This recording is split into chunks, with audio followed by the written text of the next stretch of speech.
ছাত্রলীগের ঠাই নাই হই হই রই রই স্বৈরাচার গেল কই হই হই রই রই শেখ হাসিনা গেলি কই হই হই রই রই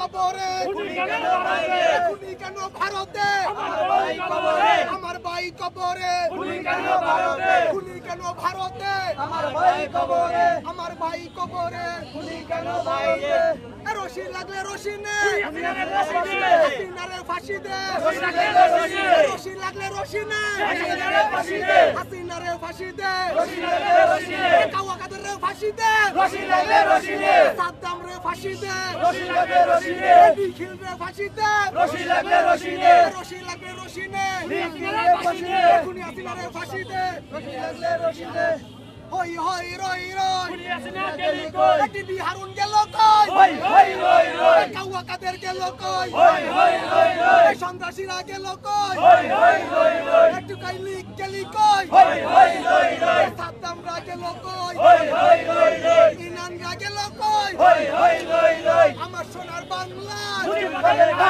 মুজিববাদের ঠাই নাই আমার সোনার বাংলা 24-এর বাংলা মুজিববাদের ঠাই নাই স্বৈরাচারের ঠাই নাই আমার সোনার বাংলা খুনিদের ঠাই নাই আমার সোনার বাংলা হেলমেট লীগের ঠাই নাই আমার সোনার বাংলা সন্ত্রাসীদের ঠাই নাই আমার সোনার বাংলা ধর্ষকদের ঠাই নাই আমার সোনার বাংলা ইনকিলাব ইনকিলাব জিন্দাবাদ জিন্দাবাদ জিন্দাবাদ ইনকিলাব বিচার চাই 24 বিচার চাই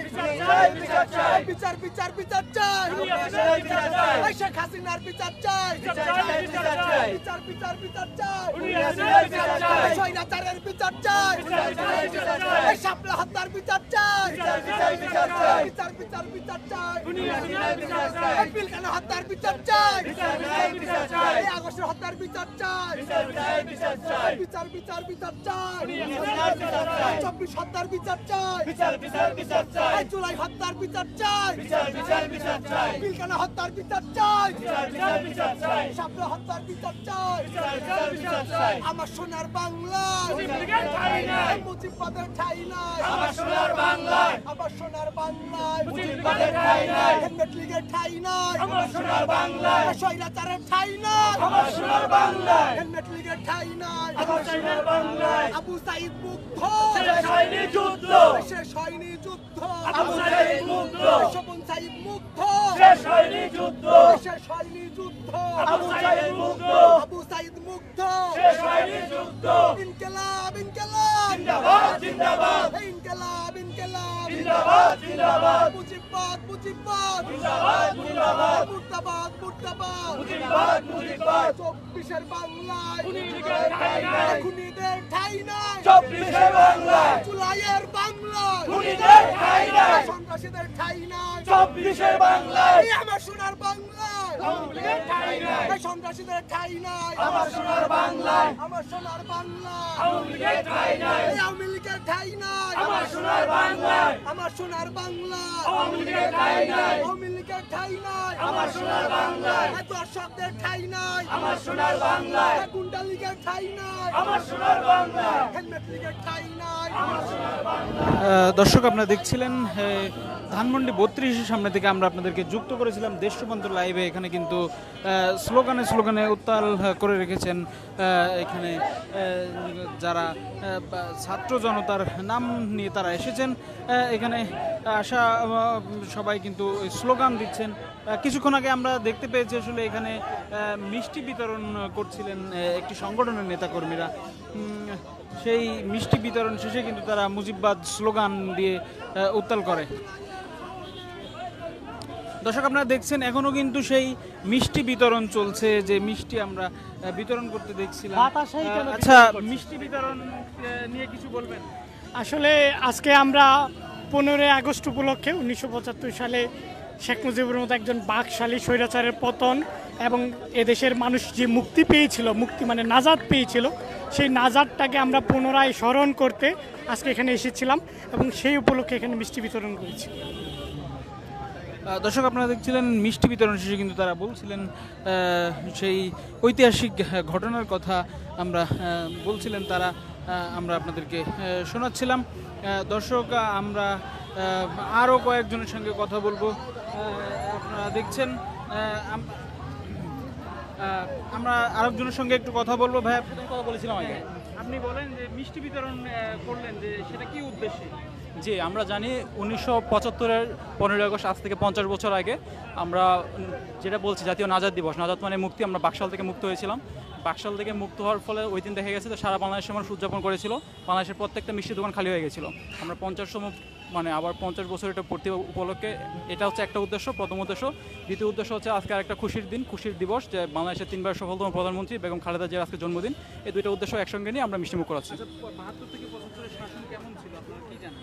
যে 72 থেকে 75-এর যে বাকশালী শাসন, যেটার আমরা এবং একটা আপডেটেড ভার্সন দেখতে পেরেছি গত 15 বছরে, যে শেখ হাসিনা শাসন আমলে। তো দুইটা শাসনকে আমরা যদি একসঙ্গে মিলাই তো দেখবো যে পুরোপুরি ফেসিজম, এবং বলতে পারি এশিয়াতে বা ইস্ট এশিয়াতে এই ধরনের ফেসিজম আমরা এর আগে এর পরে আনপ্যারালাল। সেদিক থেকে মানুষের যেই খুশি, মানুষের যেই ওই ফেসিজম থেকে, ওই বাকশালী ব্যবস্থা থেকে মুক্তির পরে মানুষের যেই মনের যে আপনার আনন্দ রয়েছে, সেটারই বহিঃপ্রকাশ আমরা একবার দেখেছি 1975-এর 15ই আগস্ট, আবার দেখলাম গত বছর 5ই আগস্টে। সেটারই আমরা আবার উদযাপন করছি আজকে দিবসে। দর্শক দেখছিলেন এই পিপুলস অ্যালায়েন্স কোয়ালিশন নামে একটি সংগঠনের নেতারা আসলে বলছিলেন যে তারা কী জন্য আসলে মিষ্টি বিতরণ করলেন, তারা কিন্তু আসলে বর্ণনা করলেন, আপনারা শুনলেন। দর্শক আমরা দেখছি এখানে আরও কয়েকজন কথা বলছেন। আমরা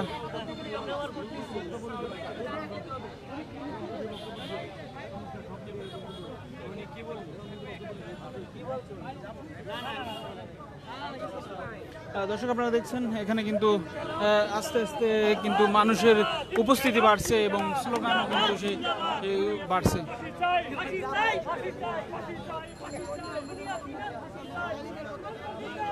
দর্শক আপনারা দেখছেন কেন মারলাম একটু গাড়িটা দেখি, রিজনটা কি? একটা মানুষ, আপনি তো শুধু শুধু আমাকে মারবেন, যেখানে হ্যাঁ দর্শক আমরা আসলে এখানে আরো একজনকে পেয়েছি, আমরা একটু কথা বলবো, আপনাদেরকে জানানোর চেষ্টা করবো। ভাই কি উদ্দেশ্যে এখানে এলেন এবং কি দেখলেন? এখানে আসছি আমাদের আনন্দ প্রকাশ করার জন্য, কারণ আজকে আমি মনে করি আজকে বাঙালি জাতির জন্য, বাঙালি জাতির প্রথম মুক্তির দিবস। আজকে প্রথম স্বৈরাচার এবং স্বঘোষিত স্বৈরাচার এবং বাকশাল কায়েমকারী নেতাকে এই দিনে সপরিবারে উৎখাত করেছিল বাংলাদেশের কিছু সূর্য সন্তানেরা। বিগত 17 বছর যেটা আমরা প্রকাশ করতে পারি নাই, আমাদের যে আনন্দটা, দেশের প্রতি যে ভালোবাসাটা প্রকাশ করতে পারি না, আজকে এখানে আসছি সেই আনন্দটা প্রকাশ করার জন্য, আমাদের বাঙালি জাতির মুক্তির দিনটাকে সেলিব্রেট করার জন্য এখানে আসছি। না ভাই, আমার কোনো রাজনৈতিক পরিচয় নেই, আমি কোনো দলের একদম ন্যূনতম সদস্যপদও আমার নেই। না ভাইয়া, এইটা 71 এবং 24-কে কখনোই মুখোমুখি দাঁড় করানো কোনো চান্সই নাই, কারণ 71 ছিল আমাদের ভূখণ্ডের লড়াই, মুক্তির লড়াই। এই জিনিসটাকে 24-এর সাথে মুখোমুখি করার কোনো মানে এটা কোনো রিডিকুলাস ধারণা যারা এটাকে বলে, কারণ 71 সালে আমরা পাকিস্তান হানাদার বাহিনীর অত্যাচার থেকে, তাদের নিপীড়ন থেকে আমরা মুক্তি পেয়েছি। তেমনিভাবে 2024 সালে আমরা পাকিস্তানের, ভারতের যে আধিপত্যবাদ আর শেখ পরিবারের এবং আওয়ামী লীগের যে একনায়কতন্ত্র বিগত 17 বছরের, সেটা থেকে মুক্তি পাইছি। সো 47, 71, 24 তিনটার একটাকেও আরেকটার মুখোমুখি দাঁড় করানোর কোনো সুযোগ নাই। তিনোটার জায়গায় তারা সমুন্নতভাবে আমাদের শ্রদ্ধার এবং ভালোবাসার জায়গায় তারা অধিষ্ঠিত আছে। স্বৈরাচার পালিয়ে যাওয়ার পর যে প্রত্যাশা ছিল আপনার মতে, সেই প্রত্যাশা কতটুকু পেলেন? ভাই, সেই প্রত্যাশা পূরণ আমার মতে অনেকখানি হয় নাই, কিন্তু যেইটুকু হয়েছে সেইটুকু আমাদের অ্যাপ্রিসিয়েট করতে হবে। কারণ একটু আগে আমি বলতেছিলাম যে একটা ক্যান্সারে আক্রান্ত রুগী, আমার যদি আল্লাহ না করুক ফুল বডিতে ক্যান্সার হয়ে যায়, আমি কি একদিনে সুস্থ হয়ে যাব ডাক্তার চেঞ্জ করলে? হব না, আমার আস্তে আস্তে সুস্থ হতে হবে। তেমনিভাবে 17 বছর দেশটাকে যে জঘন্য একটা মাফিয়াতন্ত্র কায়েম করা হয়েছিল বাংলাদেশে। আওয়ামী লীগকে যারা রাজনৈতিক দল বলে তাদেরকে বলতে চাই, আওয়ামী লীগ কোনো রাজনৈতিক সংগঠন না, এটা একটা সন্ত্রাসী মাফিয়া একটা সংগঠন, আপাত মস্তক একটা মাফিয়া সংগঠন। সুতরাং একটা মাফিয়া সংগঠন 17 বছর দেশটাকে নিয়ন্ত্রণ করেছে। দেশের বিভিন্ন জায়গায় প্রতিটা স্তরে স্তরে ক্যান্সার। ইউনূস সরকার বলেন আর এখানে আপনি বিল ক্লিনটন বা ওবামাকে এনে বসাই দেন, 1 বছরে এই ক্যান্সারকে সারানো সম্ভব না। হ্যাঁ, যেইটুকু তাদের করা কথা ছিল তারা আমাদের আশানুরূপ সেটা করতে পারে নাই, সেটার জন্য আমরা তাদের সমালোচনা করব, তাদেরকে সৎ পথে আসার জন্য আমরা উদ্বুদ্ধ করব। কিন্তু আমরা তাদেরকে সো-কল্ড কিছু বুদ্ধিজীবী যারা হাসিনা সরকারের সাথে ইউনূস সরকারকে বা তার এই বর্তমান সরকারকে তুলনা করতেছে, এটা আমরা কখনোই করব না। আমরা তাদের সমালোচনা করব, তাদের ভুলগুলো ধরাই দেব। হ্যাঁ, আপনি যেটা বলছেন যে কতটুকু পূরণ হয়েছে, অধিকাংশই পূরণ হয় নাই। এর প্রধান একটা কারণও বিগত ফ্যাসিস্ট আমল। কারণ বাংলাদেশ থেকে ভাই কয় হাজার লোক পালায়ে গেছে, 1000, 5000, এরা আওয়ামী লীগের বড় বড় নেতা শেখ হাসিনা সহ। আরও যে 50 লাখ 60 লাখ আওয়ামী লীগের বেনিফিশিয়ারি ছিল বিভিন্ন পর্যায়ে বিভিন্ন সেক্টরে, তারা তো পালায় নাই। তাদের মনে তো এখনও আওয়ামী লীগ, তারা তো এখনও হাসিনার বেনিফিশিয়ারি, তারা তো হাসিনার পক্ষে কাজ করবে, বর্তমান সরকারকে বাধা দেওয়ার চেষ্টা করবে। আপনারা এটা কেন বুঝতেছেন না? সো অবশ্যই এই সরকারের দায় আছে, বাট এই সরকারের দায়ের পিছনে বিগত সরকারের যে অপকর্ম, সেই অপকর্মের যে আমরা একটা গাড়ি স্টপ করলে এটা তো থামতেও একটু দূরে যায় থামে, সেমভাবে এটার আফটার এফেক্ট বলতে পারেন আপনারা। দর্শক আপনারা দেখছিলেন এখানে আসলে আশা একজন তিনি সাধারণ নাগরিক পরিচয় দিচ্ছিলেন এবং তিনি বক্তব্য দিচ্ছিলেন। দর্শক এই এখন কিন্তু উৎসুক জনতার ভিড় কিন্তু বাড়ছে এই ধানমন্ডি 32-এ। আপনারা দেখছিলেন দেশ রূপান্তর লাইভ, আমরা আছি ধানমন্ডি 32-এ থেকে। দর্শক আমরা পরবর্তী পরিস্থিতি আপনাদেরকে জানাবো, সে পর্যন্ত দেশ রূপান্তরের সঙ্গেই থাকুন।